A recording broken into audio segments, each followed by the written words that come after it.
जब श्रद्धा विश्वास का मिलन होता है तो अब भक्ति करने का पुरुषार्थ आरंभ होता है। यहाँ पे भी तो पुरुषार्थ चाहिए। सब तो इकट्ठा किया, सब तो हो गया, लेकिन अब जब अंत समय में समझ आया कि भाई असली चीज तो छूट गई, तो अंत में स्वयं को ठगा सा महसूस नहीं करेंगे हम कि इतनी मेहनत करी, इतने यत्न किए, पर हाथ क्या लगा, कुछ नहीं। तो पुरुषार्थ का जन्म है। ये पुरुषार्थ सिर्फ जगत तक सीमित ना रहे, ये जगदीश की यात्रा तक जाना चाहिए। ये प्रथम पुत्र हैं इनके। और भगवान शंकर के दूसरे पुत्र कौन है? श्री गणेश जी। अब गणेश जी किसके प्रतीक हैं? तो मैंने कई बार वर्णन किया, ये बुद्धि के दाता हैं, ये सद्बुद्धि प्रदान करते हैं। जीवन में सद्बुद्धि का होना अति आवश्यक है। मानस की ही यह चर्चा है कि जहां सुमति तहां संपत्ति नाना, जहां कुमति तहां विपत्ति। जब तक सुमति नहीं आएगी तब तक जीवन में सुख समृद्धि शांति कुछ भी नहीं आ सकती है, कुछ भी नहीं। एक कथा सुनी थी मैंने कि एक सेठ जी के यहाँ लक्ष्मी मैया की सदैव कृपा रहती थी। एक दिन लक्ष्मी मैया प्रकट हुई, उन्होंने कहा कि महाशय अब मैं आपके घर से प्रस्थान करूंगी, बहुत निवास कर लिया। भैया थोड़ा समझ, अब मैं यहाँ से प्रस्थान करना चाहती हूँ, तो आप मेरी विदाई में आप मुझसे चलते चलते जो भी मांगना चाहते हो मुझसे मांग लो। सेठ जी ने सोचा अकेले कैसे मांग लूं, चार चार बेटे हैं, बहुएं हैं, बेटी है, थोड़ा सलाह मशवरा करूं, परामर्श करूं, तब ना कुछ मांगू। माँ तू मुझे आज तक का टाइम दे दे, मैं कल तुझे बताता हूँ। ठीक है, मुझे वैसे भी कल ही जाना है। अब रात्रि का समय हुआ, सेठ ने सबको एकत्र किया कि मुझे मैया ने दर्शन दिए, बोल रही है कि अब मैं जाऊंगी तुम्हारे घर से। बच्चों ने कहा, एक बेटे ने कहा बाबूजी अगर लक्ष्मी मैया जानने वाली है तो ऐसा करो ढेर सारी जमीन मांग लो मैया से, कह दो खूब जमीन भूदान मांग लो। तो दूसरे बेटे ने कहा नहीं नहीं भूदान नहीं मांगो, कह दो कि खूब सारा बैंक बैलेंस आ जाए हमारे पास, खूब सारा कैश पहले से इकट्ठा रहेगा। तीसरे ने किसी ने कहा कि ऐसे सोने चांदी जवाहरात मांग लो, मुसीबत में काम आएंगे। चौथे बेटे ने कहा बड़े बड़े बंगले मांग लो, गाड़ियां मांग लो। सबने अपनी अपनी बात बताई। घर की सबसे छोटी संतान थी उस सेठ जी की बेटी। बेटी ने कहा पिताजी अगर मैया लक्ष्मी ने कहा है मैं जाना चाहती हूं तो लाख जमीन ले लो वो नहीं टिकेगी, आप लाख घर बनवा लो वो नहीं टिकेगा, आप लाख गाड़ी बंगले बैंक बैलेंस जवाहरात इकट्ठे कर लो वो भी नहीं रुकेंगे। अगर लक्ष्मी ने जाने का निर्णय लिया है तो इनमें से एक भी चीज नहीं रुकेगी। तो अब क्या करें? तो फिर बेटी ने कहा ऐसा करो लक्ष्मी मैया से कह दो कि माँ तू चली जाए तो चली जाए, पर हमारे घर में सबकी सद्बुद्धि बनी रहे, सबको सुमति प्रदान करके रखना। ये बात जब कही तो अगले दिन माँ प्रकट भई, अच्छा विचार कर लिया महाशय क्या चाहिए? बोला माँ बस एक काम करो कि आप ना हमारे घर में सबकी सुमति बनी रहे ऐसा आशीर्वाद दे के जाओ। माँ लक्ष्मी प्रसन्न हो गई। मैया ने कहा ये सलाह तुम्हें दी किसने है? बोला मेरी सबसे छोटी बेटी बड़ी सात्विक भाव की है, उसने मुझसे ये बात कही। लक्ष्मी मैया ने कहा सेठ जी तुमने तो हमारे जाने का रास्ता ही बंद कर दिया, अब मैं जाऊंगी कैसे? जहाँ सुमति रहेगी वहाँ सद्भावना रहेगी, जहाँ सद्भावना होगी अच्छे विचार रहेंगे, जहाँ अच्छे विचार होंगे वहाँ भक्ति का माहौल होगा, जहाँ भक्ति होगी सत्संग होगा, जहाँ कीर्तन यात्रा होगी वहाँ पर लक्ष्मी नहीं विराजेगी तो कहाँ विराजेगी? अब मैं नहीं जा सकती। सद्बुद्धि चाहिए। ये भगवान शंकर के दूसरे पुत्र हैं जिनका नाम है श्री गजानन यानी श्री गणेश जी महाराज। गणेश जी के पुत्र कौन है? पत्नियां कौन है? रिद्धि और सिद्धि। इनके पुत्र कौन है? शुभ और लाभ। अब एक बात समझिएगा, दिवाली पे स्टिकर चिपकाने से शुभ लाभ नहीं आता है। इस बात को स्मरण में रखिएगा कि महंगे से महंगा सबसे अच्छा ब्रांडेड वाला स्टिकर ले आए जो साल भर टिकाऊ हो चलाऊ हो, इससे शुभ लाभ नहीं आते हैं। शुरुआत कहाँ से हो रही है? आपको जड़ पकड़नी पड़ेगी। श्रद्धा विश्वास ये दो मिले फिर पुरुषार्थ, उनके साथ ही भगवान गणेश यानी सद्बुद्धि और सद्बुद्धि की धर्म पत्नियां रिद्धि और सिद्धि, और जब इनका आगमन हुआ तो इनकी संतति आई शुभ और लाभ, और शुभ और लाभ की संतति इनके पुत्र हैं आमोद और प्रमोद। जिसको आप खुशहाली कहते हैं। आरती में कहते हैं ना हम कि सुख संपत्ति घर आवे कष्ट मिटे तन का। ये सब आएंगे पर कहने से नहीं आएंगे, कुछ करने से आएंगे। कहने से आते तो कितने दिना से गा गा के जुबान घिस गई, आज तक तो नहीं आई। ये करने से आएंगे। क्या करना है? जो बाबा के जीवन का लक्ष्य है, बाबा के जीवन का दर्शन करिए। आप संसार में किसी देवी देवता का पूरा परिवार उठा के देख लीजिए, पूर्ण परिवार की पूजा किसी की नहीं होती है। किसी के भी संपूर्ण परिवार की आराधना नहीं होती है। यहाँ तक कि राम दरबार भी होते तो वहां पे भी राम पंचायतन का दर्शन बहुत बिरले मंदिर है। लक्ष्मण जी मिलेंगे, माँ वैदेही मिलेंगी, राम जी मिलेंगे, चरणों में हनुमान जी मिलेंगे। संपूर्ण परिवार की वंदना नहीं होती। एक लौता परिवार है हमारे भगवान शंकर का। अरे परिवार की कौन कहो, उनके गाड़ी घोड़ा तक की वंदना होती है। उनके द्वार पे जो मोटर कार खड़ी है उनकी तक पूजा होती है। पूरे सावन भर किसकी पूजा? शंकर जी की पूजा। नवरात्रों में मैया जी की पूजा, गणेश चतुर्थी पे गणेश जी की पूजा, नाग पंचमी पे नाग देवता की पूजा। उसके साथ ही साथ जब माँ की पूजा होती है तो चरणों में बैठे सिंह की पूजा। जब बाबा की आराधना होती है तो नंदी बाबा की भी पूजा। एक दूसरे से जिनके आचरण व्यवहार विपरीत हैं, उनमें भी कितनी शांति की भावना, एकता की भावना इस परिवार में दर्शन करिए। सिंह माँ का वाहन है, वृषभ बाबा का वाहन है। जंगल में दोनों भेटा जाए तो छोड़ेगा नहीं एक दूसरे को कोई। एक भागेगा, दूसरा दौड़ाएगा। पर ये दोनों कैलाश में एक ही जगह पार्क है, लेकिन कोई चिंता नहीं, एकदम आनंद में। ये दोनों अगर भगवान गणेश का वाहन है मूषक, कार्तिकेय स्वामी और भगवान शंकर के गले में क्या है? सर्प। अब सर्प और चूहा, इनकी आपस में कोई पटेगी क्या? अगर ऐसे सामने चूहा और सांप छोड़ दो। एक संत कहते थे कि चूहा तो डरा ही डरा रहता होगा कि बाबा अपने वाले को ऊपर ही रखना, ये नीचे आया तो हम ऊपर गए। पर कितना सुंदर विधान है। गले में सर्प है, यहाँ मूषक है, पर कोई चिंता नहीं। भगवान कार्तिकेय स्वामी का वाहन है मोर, बाबा के गले में बैठा है सर्प। एक दूसरे के विरोधी हैं जंगल में, पर यहाँ आनंद में है। क्यों आनंद में है? ये आनंद सिर्फ और सिर्फ बाबा की भक्ति के वजह से बना है। बाबा अकेले भजन नहीं करते हैं। सहस नाम सम सुनि शिव बानी, सहस नाम सम सुनि शिव बानी, जपि जेई पिय संग भवानी, जपि जेई पिय संग भवानी, तुम पुनि राम राम दिन राती,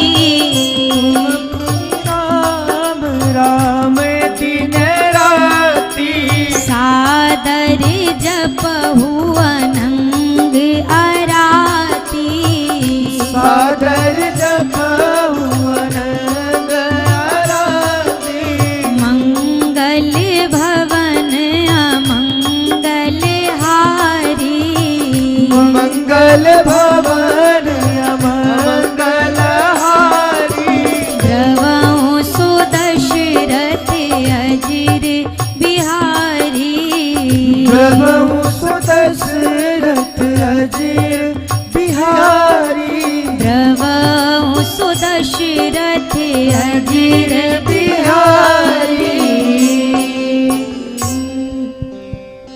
सहस नाम सम सुनि शिव बानी।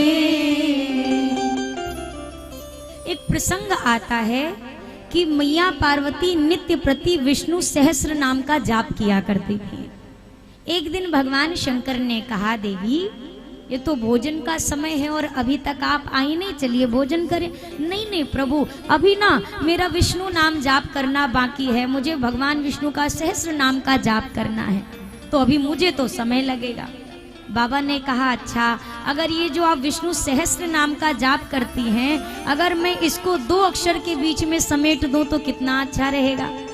बोला तो वो फल थोड़ी ना मिलेगा जो सहस्र नाम का जाप करो और एक नाम का जाप करो, वो फल थोड़ी ना। बाबा ने कहा, देवी सहस्र नाम तत्तुल्यम श्री राम नाम वरानने। भगवान विष्णु के सहस्र नाम के जाप का जो फल है वो जाप करने का फल एक अक्षर में छिपा है, जिसका नाम है राम। केवल राम नाम का उच्चारण अगर आप करती हैं तो आपको वही फल प्राप्त होगा। और उसी दिन से मैया भवानी भी बाबा के साथ बैठ के राम नाम का जाप करती हैं। अगर परिवार साथ में भजन कर रहा है तो ये बहुत अच्छी बात है, करना चाहिए। मैंने कल भी कहा, लेकिन अगर आपको ऐसा नजर आ रहा है कि आपकी भक्ति की यात्रा में अब कोई आपका साथ नहीं दे रहा, तो यात्रा छोड़ देना समाधान नहीं है, अकेले यात्रा करना समाधान है। क्योंकि जीवन की एक ऐसी यात्रा है जो अकेले ही करनी है। कोई कितना भी प्यारा हो, वहां संग चलने वाला नहीं है। कोई भी प्यारा हो, व्यक्ति कहता है ना कि अरे तुम नहीं रहोगे तो हमारा क्या होगा। अब आप अगर समझदार हैं तो इसी बात से समझ जाइए कि सामने वाला आप पे कितना मेहरबान है। इस आदमी को अभी भी आपकी चिंता नहीं है, इसको अभी भी अपनी चिंता है कि अगर तुम मरी गए तो हमारा क्या होगा। अरे पेशवा कौन देगा, कपड़े पहनने हैं, भोजन करना है, और तुम ही मर गए, निपट गए तो फिर आपके मरने से, हमारे मरने से किसी को थोड़ी ना टेंशन है। हमारे द्वारा जो सुख सुविधाएं मिल रही हैं, चिंता इस बात की है कि अब ये क्या होगा। छोटे बच्चे हैं वो कैसे पलेंगे, बच्चा स्कूल जा रहा है तो फीस कौन देगा, घर में बूढ़ी माँ है तो दवा कौन लाएगा। चिंता इस बात की है। आप तो मर जाओ क्या, 100 बार मर जाओ, क्या फर्क पड़ता है किसी को, मरते रहिए, कोई फर्क नहीं। कई बार आदमी कहता है कि भगवान अब इनको मुक्ति दे दो। कोई थोड़ा बीमार पड़ता है ना तो आदमी मनाता है, मुक्ति दे दो प्रभु, मुक्ति। ये हकीकत ये है, वो उनकी मुक्ति नहीं मांगता, वो अपनी मुक्ति मांगता है। अब झंझट ना झेला जा आराम से, अब इनको उठाओ और हमको मुक्त करो। आप मानो और या ना मानो, दुनिया की सबसे बड़ी अगर सच्चाई है तो यही है। दुनिया में सब कहते हैं हम तुम्हारे बिना कुछ नहीं, हमारा तुम्हारे बिना कुछ नहीं, पर हकीकत यही है कि चाहे हम रहें या ना रहें, किसी को पैसे भर का फर्क नहीं पड़ता। यकीन ना आए तो 1 महीने अपने घर में पागल होने का नाटक करके देख लिए, सबके चेहरे सामने आ जाएंगे। झूठ मूठ का, जैसे कोई सामने झूठ मूठ का करो, हुई मत, पागल हो मत जाइएगा, नहीं घरवा से निकाल देंगे। केवल नाटक करिए और 1 महीने में सबका चेहरा सामने होगा कि कौन कितना मेहरबान है। ये जो हमें लगता है ना कि इनके बिना मैं नहीं, मेरे बिना ये नहीं, ये केवल एक मोह का छोटा सा धागा है, छोटा सा धागा। हम जिसके बिना लगता है ये नहीं होगा तो हमारे प्राण निकल जाएंगे, आप लिखवा के ले लो, आज तो कोई किसी के पीछे नहीं मरा है। पशु तो एक बार अपने जोड़ी के बिना मर भी जाता है, पर मनुष्य नहीं मरता। मनुष्य तो कतई नहीं मर सकता। क्यों? क्योंकि उसको अपने प्राणों से बहुत मोह है। कोई नहीं मरता, किसी के लिए नहीं मरता। हाँ रोएगा, रोएगा, रोएगा क्यों? यादें रुलाएंगी। कुछ स्मृतियां अच्छी अच्छी बनी हैं, वो स्मृतियां रुलाएंगी।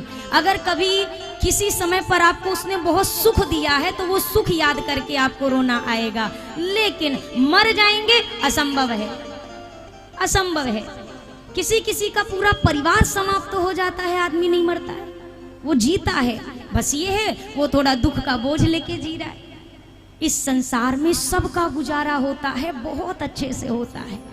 जितनी भी गलतफहमी चित्त में बैठी है, मैं नहीं रहूंगा तो मेरा परिवार बेकार हो जाएगा, अनाथ हो जाएगा, यकीन करके देख लीजिए, जब जब गलतफहमी सताए तो आपके घर में जितने आपके दादा परदादा की फोटो पे माला टंगी है उनको घूर घूर के देखना, खूब जी भर के देखना और उनसे बातें करना 5 मिनट। आप भी तो यही बोलते रहे होंगे ना, जहां आप चिपके हैं कल आने वाले समय में वहीं हम भी चिपकेंगे, आपके ठीक बगल यहीं आएंगे। और सबकी यात्रा जैसे आज मेरी चल रही है उनके बिना, कल को बाकियों की चलेगी मेरे बिना।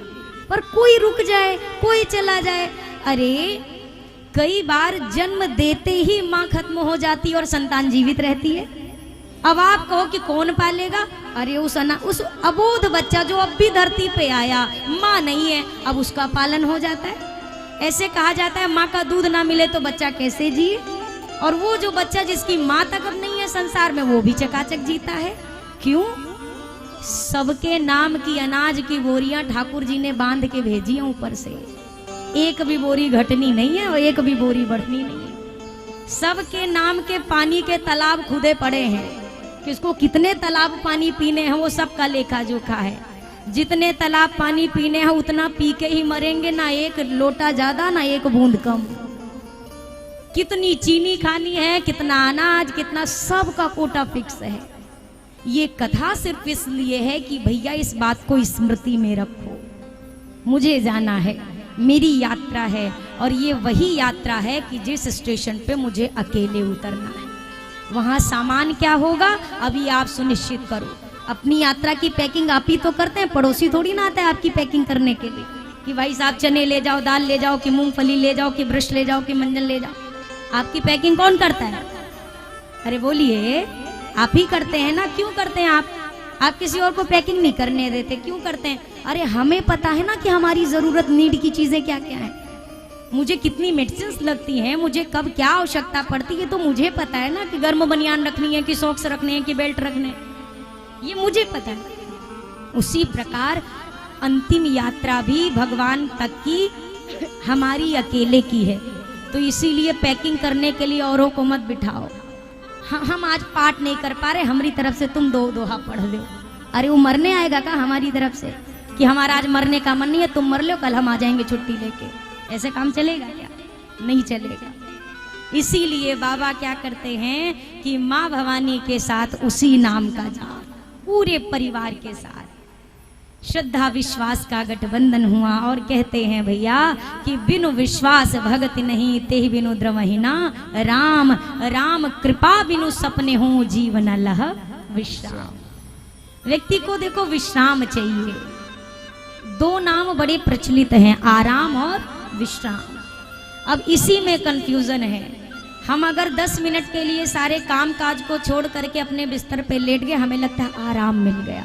हाँ, आराम थोड़ी ना मिला है।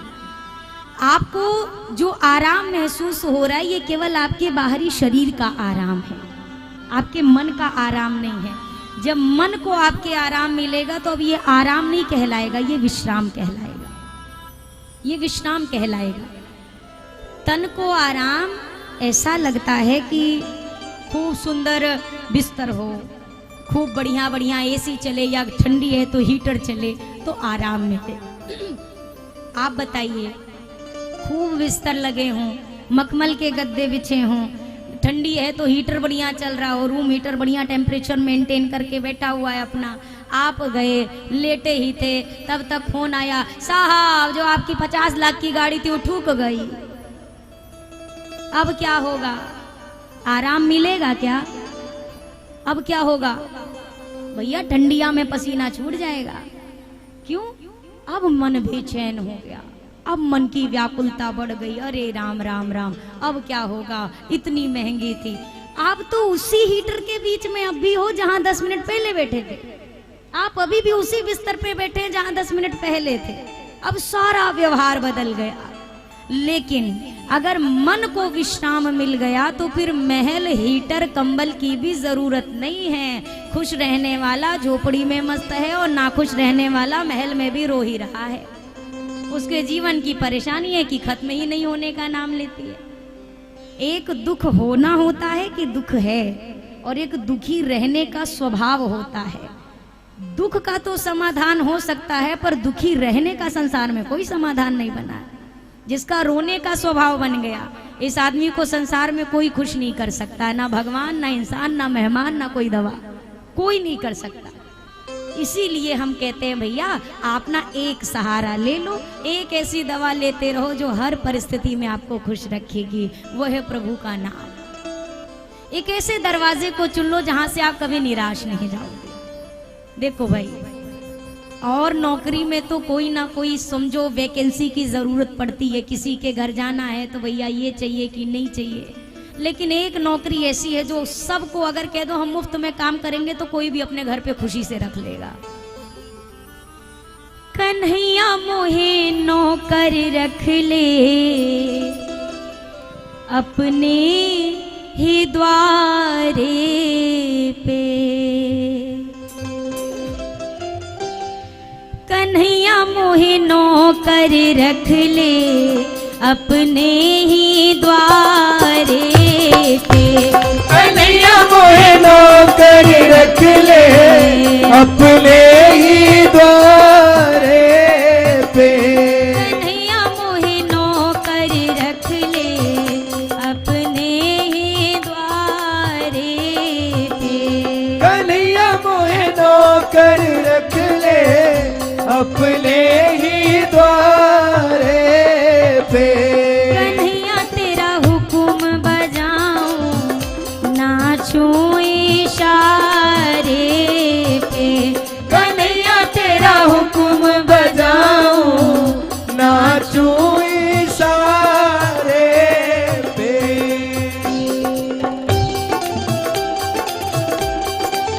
जय जय श्री राधे। जय हो।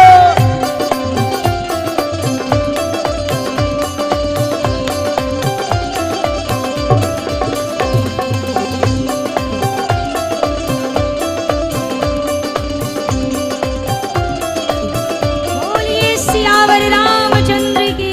जय हो।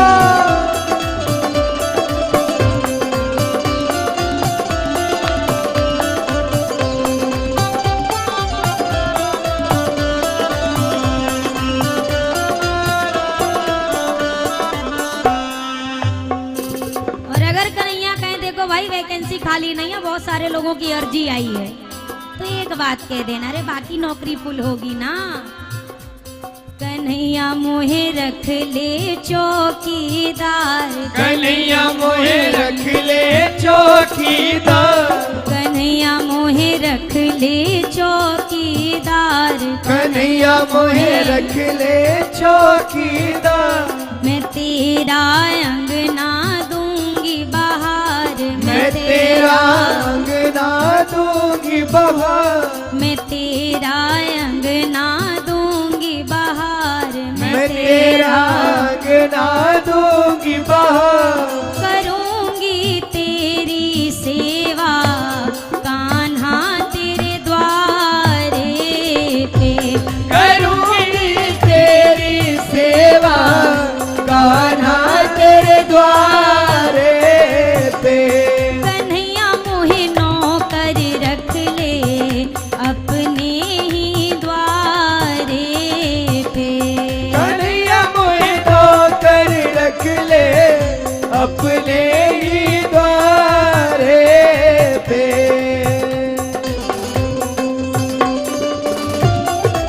श्री राधे।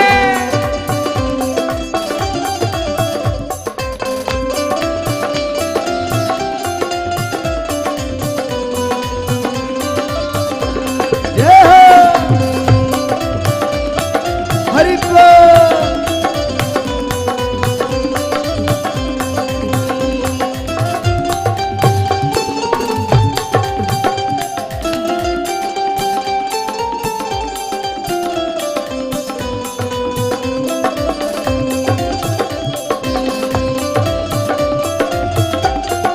बोलिए सियावर रामचंद्र की। जय हो।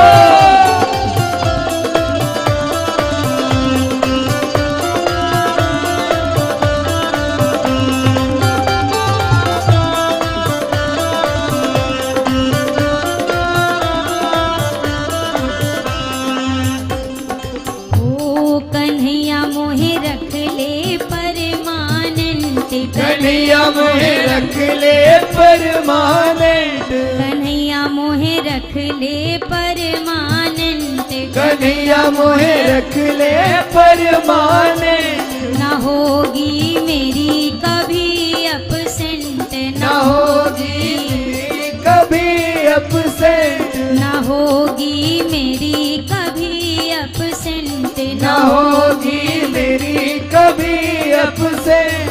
हाजिरी रोज लगाऊं कान्हा तेरे द्वारे पे। हाजिरी रोज लगाऊं कान्हा तेरे द्वारे पे।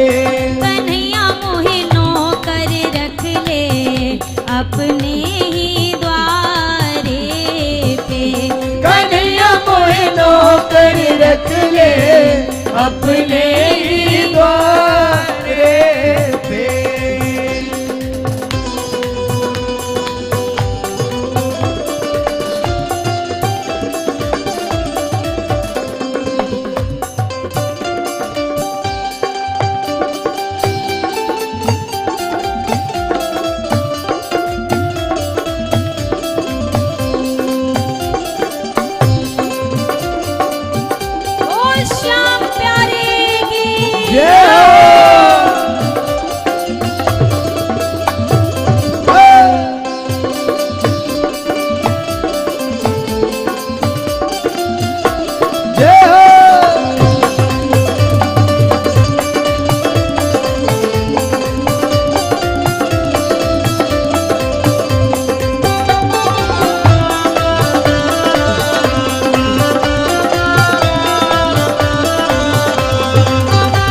कटते ना दिन रैन, तेरे बिन कटते ना दिन रैन, तेरे बिन कटते ना दिन रैन, तेरे बिन कटते ना दिन रैन। रहूं मैं दर्शन को बेचैन, रहूं मैं दर्शन को बेचैन, रहूं मैं दर्शन को बेचैन, रहूं मैं दर्शन को बेचैन।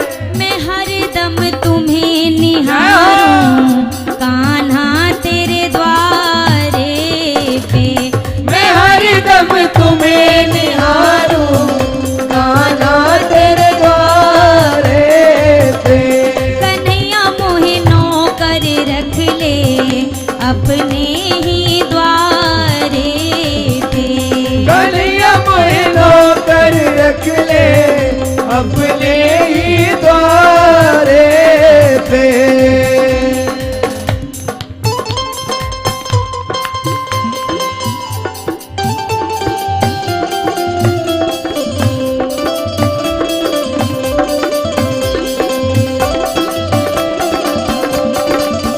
जय जय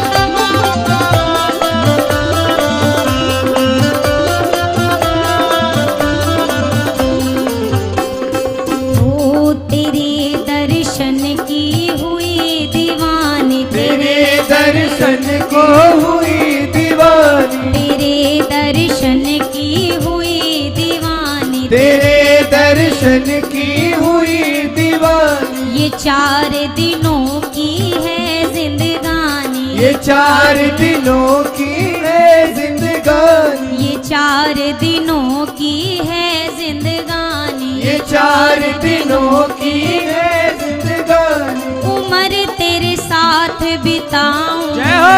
कान्हा तेरे द्वारे पे, उम्र तेरे साथ बिताऊं कान्हा तेरे द्वारे पे। कन्हैया मोहे नौकर रख ले अपने ही द्वारे पे, कन्हैया मोहे नौकर रख ले अपने ही द्वारे पे। कन्हैया तेरा हुक्म बजाऊं नाचूं इशारे पे, कन्हैया तेरा हुक्म बजाऊं नाचूं इशारे से। कन्हैया मोहे नौकर रख ले अपने ही द्वारे पे, कन्हैया मोहे नौकर रख ले अपने ही द्वारे पे। कन्हैया तेरा हुक्म बजाऊं नाचूं इशारे पे, कन्हैया तेरा हुक्म बजाऊं नाचूं इशारे पे। कन्हैया तेरा हुक्म बजाऊं नाचूं इशारे पे, कन्हैया तेरा हुक्म बजाऊं नाचूं इशारे पे। अरे कन्हैया मोहे नौकर रख ले अपने ही द्वारे पे। भगवान शिव और माँ भवानी जब लोक कल्याण के सारे कार्य संपन्न हो गए, श्री कार्तिकेय स्वामी ने तारकासुर का वध कर दिया। इसके उपरांत आज भगवान शिव शांत मुद्रा में कैलाश पर्वत पर वट वृक्ष के नीचे जाकर आसीन हुए। अब कथा का स्थान बदल रहा है।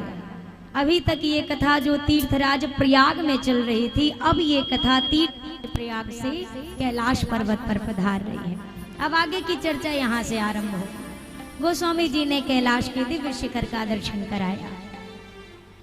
परम रम्य गिरिवर कैलाशु सदा जहाँ शिव उमा निवासु। परम रम्य गिरिवर गिरिवर कैलासु सदा जहाँ शिव उमा निवासु। तेहि गिरि पर्वत विटप विशाला, तेहि गिरि पर्वत विटप विशाला, नित नूतन सुंदर सब काला। नित नूतन सुंदर सब काला। एक बारे तेहि तरे प्रभु गयऊ, एक बार तेहि तर प्रभु गयऊ, तरु विलोकी उरे अति सुख भयऊ। तरु बिलोकी उरे अति सुख भयऊ। निज कर दास नागर पुछाला, निज कर दास नागर पुछाला, बैठे सहजहि शंभु कृपाला।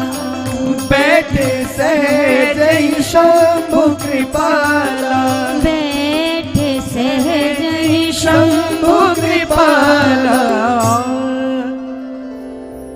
कैलाश के दिव्य शिखर पर जहाँ भगवान शिव और माँ भवानी का नित्य निवास है, इसी शिखर पर बरगद का एक सुंदर वृक्ष है, वट का वृक्ष है।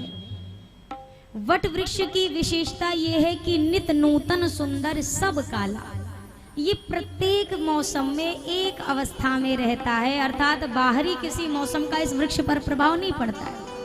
और आपसे निवेदन करूं, अगर भजन करने के प्रभाव से एक वृक्ष अपनी एक स्थिर अवस्था में रह सकता है, तो क्या भजन करने के प्रभाव से एक व्यक्ति अपनी स्थिर अवस्था में नहीं रह पाएगा? भगवान शिव इस वट वृक्ष के नीचे केवल बैठकर भजन करते हैं और उस आवरण से इस वृक्ष की ये अवस्था है। और अगर हमारे जीवन में यही भजन की श्रृंखला बन जाए कि हमें भजन करना है, हमारी परिस्थिति जानते हैं क्या है? हम बुलाते तो हैं, भगवान को बुलाया बुलाया, पर बुलाते ही इतने अधीर हो जाते कि आज सुबह बुलाएं तो शाम तक बाबा को हाजिर हो जाना चाहिए। ठेका लेके रखा उनने हमारा, कैसे आ जाएंगे? यहाँ शबरी मैया कई ग्रंथों में वर्णन है 10,000 वर्ष इंतजार किया, कई ग्रंथों में वर्णन है 77 वर्ष अपनी जिंदगी के केवल प्रतीक्षा में बिताए हैं। इतने इतने इंतजार के बाद भगवान मिले हैं, और यहाँ हम एक बार, वो भी जी से नहीं बुला रहे, गर्ज से बुला रहे, स्वार्थ से बुला रहे, और वो बुलाने के बाद भी चाहते हैं जैसे बुलाएं तुरंत ठाकुर जी आ जाए। धीरज धर्म मित्र अरु नारी, आपत काल परखिए चारी। ये भक्ति जो है ना, ये धैर्य मांगती है कि आपके भीतर धैर्य कितना है। एक भक्त एक पीपल के वृक्ष के नीचे बैठ के भजन कर रहे, नारद जी विचरण में निकले थे, भगत जी से भेंट हो गई। भगत जी ने कहा, देवर्षि कहाँ जा रहे हैं? बोला कहीं नहीं, कहाँ जाएंगे, जा रहे हैं ठाकुर जी के पास, वैकुंठ जा रहे हैं दर्शन करने। आपका कोई काम हो तो बता दीजिए। तो भक्त ने कहा, देखिए ऐसा तो कोई खास काम मुझे नहीं है, बस उनसे एक बात पूछ लेना कि भगवान मुझे दर्शन देने कब आएंगे? नारद जी ने कहा, ठीक है पूछ लूंगा। नारद जी वैकुंठ पहुंचे, ठाकुर जी से भेंट करी, वार्ता हुई। फिर नारद जी ने कहा, प्रभु आपके एक भक्त मिले थे, उनका एक संदेशा लाया हूं, उन्होंने पूछा है कि आप उनको दर्शन कब देंगे? तो ठाकुर जी ने मुस्कुरा के कहा, अच्छा उनको जाकर भक्त जी से कह देना कि जिस पेड़ के नीचे बैठ के तपस्या कर रहे, उस पीपल के वृक्ष में जितने पत्ते हैं पीपल के, उतने वर्षों बाद दर्शन दूंगा। नारद जी को तो चक्कर से आ गए। नारद जी ने कहा, पीपल के पत्ते जितने वर्ष, मतलब लाखों पत्ते होंगे, लाखों वर्ष बाद। बड़े उदास से अनमने से नारद जी आए। भक्तराज ने कहा, महाराज हमारी खबर सुनाई थी क्या ठाकुर को? अब नारद जी बिल्कुल उदास से, हाँ सुनाई तो थी। क्या कहा ठाकुर जी ने? अरे क्या बताऊं भक्तराज, आप उदास नहीं होना, मायूस नहीं होना। आप क्या कहा? हम भगवान को मनाएंगे, आप चिंता मत करो। अरे पर कहा क्या ठाकुर ने, ये तो बताओ। नारद जी ने कहा, भगवान ने कहा जिस पेड़ के नीचे बैठ के आप तपस्या कर रहे हैं ना, इस पीपल में जितने पत्ते हैं उतने वर्षों बाद वो आपको दर्शन देंगे। नारद जी तो मुंह लटका के ये बात बता रहे हो, भक्त लगे नाचने जोर जोर से। नारद जी ने कहा, लग रहा है सदमे में बौर आ गया। भक्त ने कहा नहीं नहीं, हमें सदमा वदमा नहीं लगा, हम तो खुशी से नाच रहे। अरे इसमें खुशी की क्या बात है, पत्ते देख रहे हैं, लाखों होंगे, ये जन्म क्या कई जन्म आपके समाप्त हो जाएंगे। तो भक्त ने मुस्कुरा के कहा नारद जी आपको एक बात बताऊं, अभी तक मैं भजन तो रोज करता था पर ये नहीं पता था कि ये आएंगे कि नहीं आएंगे, पर आज उनके ये कहने से कि इतने लाख वर्ष बाद आएंगे, ये बात तो पक्की हो गई कि वो आएंगे। और दूसरी बात, अगर उन्होंने कहा है कि वो इतने वर्षों के बाद, चाहे लाख हो चाहे करोड़ पत्ते हों, अगर इतने लाख वर्ष बाद भी वो आएंगे दर्शन देने, इसका मतलब इतने लाख वर्ष तक भी मेरा बाल भी बांका होने वाला नहीं है। इसका नाम है विश्वास। किस लिए आस छोड़े कभी ना कभी, क्षण विरह के मिलन में बदल जाएंगे, नाथ कब तक रहेंगे कड़े के कड़े, देखकर प्रेम आंसू पिघल जाएंगे। अरे ये कितने देर तक कड़े रहेंगे, थोड़ी देर तक ऐंठन दिखाएंगे, इधर गुस्सा होके जाएंगे उधर गुस्सा होके जाएंगे, लेकिन जब मनाने में लग जाओगे तो कहाँ तक भागेंगे, ये नहीं भाग सकते।